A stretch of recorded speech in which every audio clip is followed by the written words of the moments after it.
Magandang araw sa inyong lahat. Ngayon naman tuturuan ko kayo kung ano yung conditional statements. Okay? Ito sa Python na to or other programming languages, ang conditional statements is commonly na ginagamit para makontrol natin kung anong gagawin niya kapag merong indication na ganito. Okay? So, kunwari merong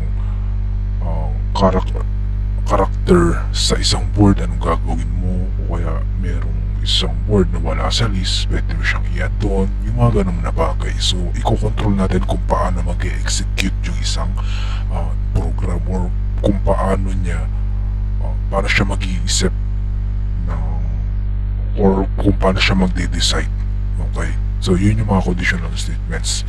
So, ano nga ba yung conditional statements? So, sabi nga dito, provides a program flow control or choice that the program can choose from. Okay? So, ito yung mga examples. Kunwari, sinabi ko kanina, may number siya, then gagawin mo to. Kapag wala naman siya number, pwede mong hindi gawin to. O kaya naman, kapag wala siya number, gawin mo to, i-add mo to. Okay? So, ganun siya. Kapag meron ka nakitang letrang ganito, i-remove mo. Okay? Kapag naman wala dito sa list, okay, i-add mo doon sa list yung mga ganun na bagay. Okay, so umpisa na natin kung ano yung keyword na gagamitin. Okay, so example, if, then condition, tapos colon, then enter. Sa baba naman niya is merong indentation. Okay, yung indentation ginagamit siya para malaman natin kung part ba siya ng isang block or isang keyword. Katulad nito yung if. Okay, so try natin mag-code.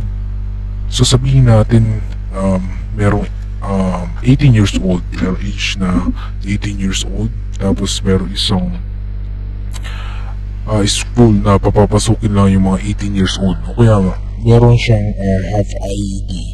Okay, so true. Okay, so sabihin natin if meron kang have ID, then you are allowed to enter the room. Okay, kapag meron siyang ID, papayagan siya maka-enter sa room, sabing gano'n. So, i-execute natin yan. So, tingnan natin kung anong kalalabasan. Okay, so you are allowed to enter the room. Okay, so hindi ko pala nasabi dito. So, ang pinaka-basic dyan is pwedeng ganito, is true. Okay, so ang have ID ba is equal to true? If yes, then execute ito. Okay, so kapag hindi yan true, false yan. Okay, hindi niya i-execute yan. Okay. Okay, so nakita nyo walang lumabas. Ulitin natin. Okay, so walang nag-print. Okay, so ang ginawa ko kanina is ito. Ganyan lang. Ang ibig sabihin yan, if true yan. Okay, if true. O kaya naman kapag merong name is equal to lumen. Okay, ang kalalabasan yan is kapag merong laman. Okay, so kapag merong laman yan, ibig sabihin niya, papasok siya dito, i-execute niya itong expression na to. Okay, you are allowed to enter the room. Okay, pero kapag wala naman, hindi niya i-execute. Pero kapag naman pinag-usapan natin yung boolean, okay, true kagad yan. If ito yan saka yung kanina, ito is same lang yan. Okay, so gano'n lang siya.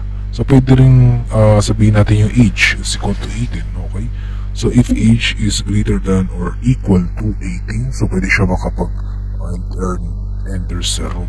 Okay, so pwede rin namang gamitin natin yung and or, o kaya or have ID. Okay, so true yan para mas malinawan kayo.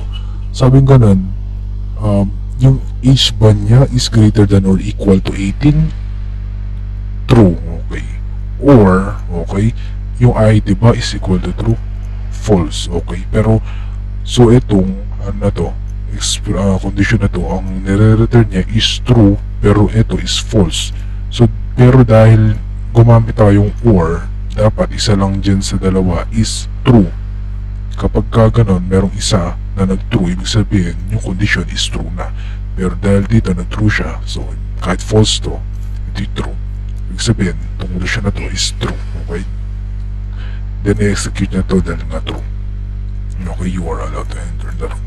Pero kung end yan, okay? End. Okay? So, true nga to, pero ito naman false. Dapat, kapag gumagamit tayo ng end, sa previous na videos natin, dapat lahat ng conditions is true. Okay, so hindi niya i-execute yan. Okay, so para makita natin, ito yung program end. Okay, so dahil meron tayong indentation dito, tapos ito yung nag-print tayo, ibig sabihin, itong expression na to is align siya dito sa if condition na to. Okay, pero kapag wala siya sa indentation ng if, ibig sabihin hindi siya part nitong if na to. So hindi niya natitingnan to kapag i-execute niya to.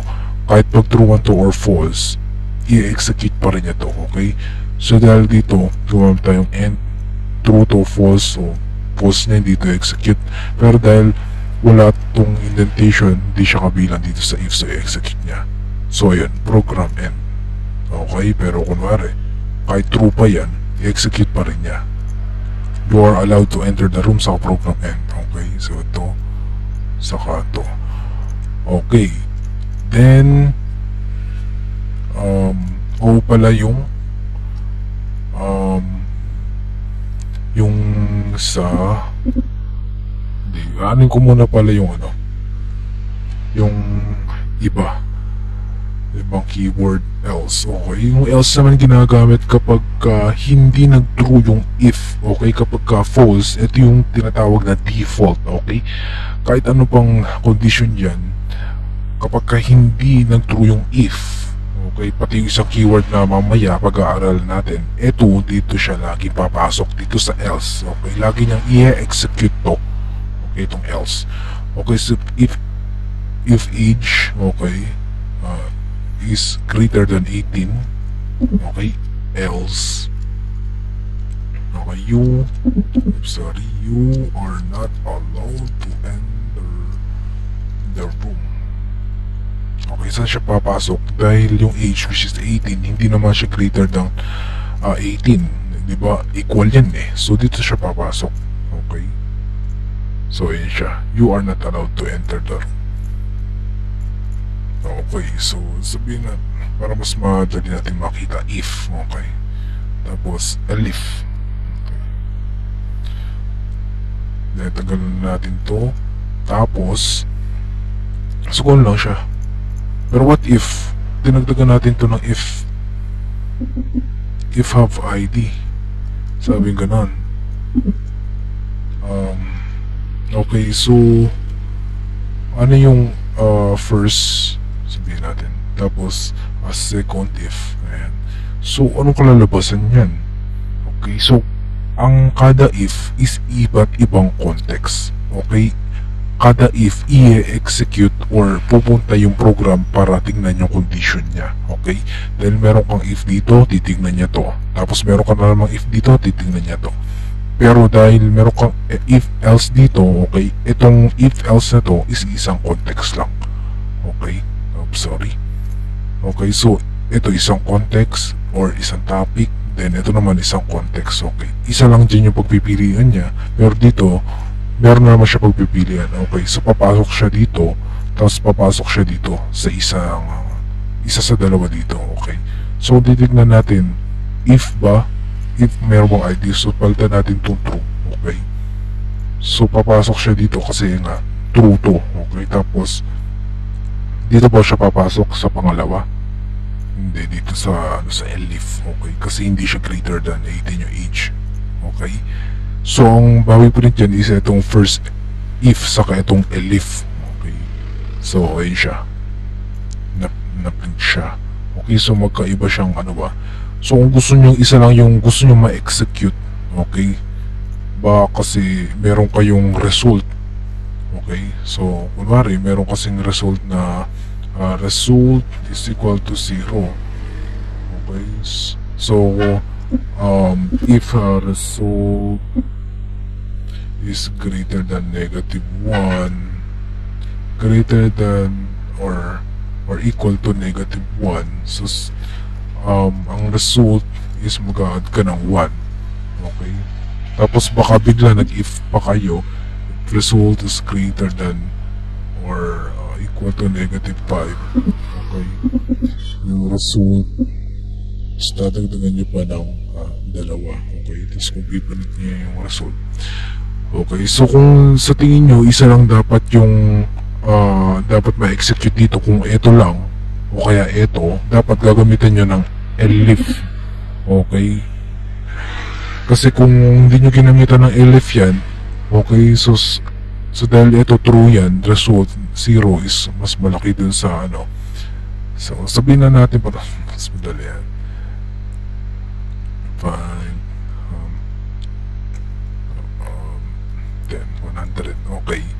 So yan, yung result ba mas malaki sa 1? Okay, so ito yung execute niya. Tapos execute niya pa to kasi if nga, dahil magkaibang context yung mga if. Yung mga if, yan.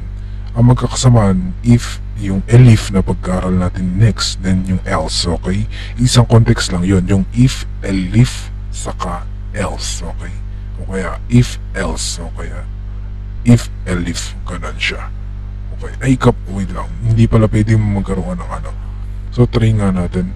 If elif result is equal to 100, result, okay, so yung pwede pala siya.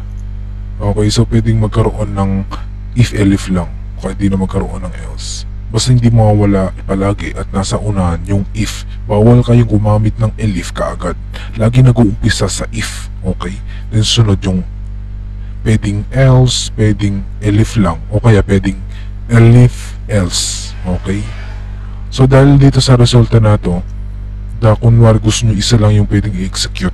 Okay? So dahil gagamit kayong elif. Okay? So ito lang ma-execute niya muna. Okay, kung nakita niya true na to, okay, ito lang i-execute, din na siya, lalabas na siya dito, din na niya i-condition to, i-evaluate kung true or false na, lalabas na siya kagad dito once na na-execute niya na to. Okay, so dapat ang sagot dyan is 101. Okay, pero kung wari, gumamit ko yung if, dalawa yan may execute, okay, so magpa-plus pa ng 2, so 103 na. Okay, so ingat kayo doon, kapag isa lang yung dapat na i-execute niya, kumamit kayong elif. Okay, ngayon naman ang else, ay sorry yung ayan pala yung elif sa else, yan.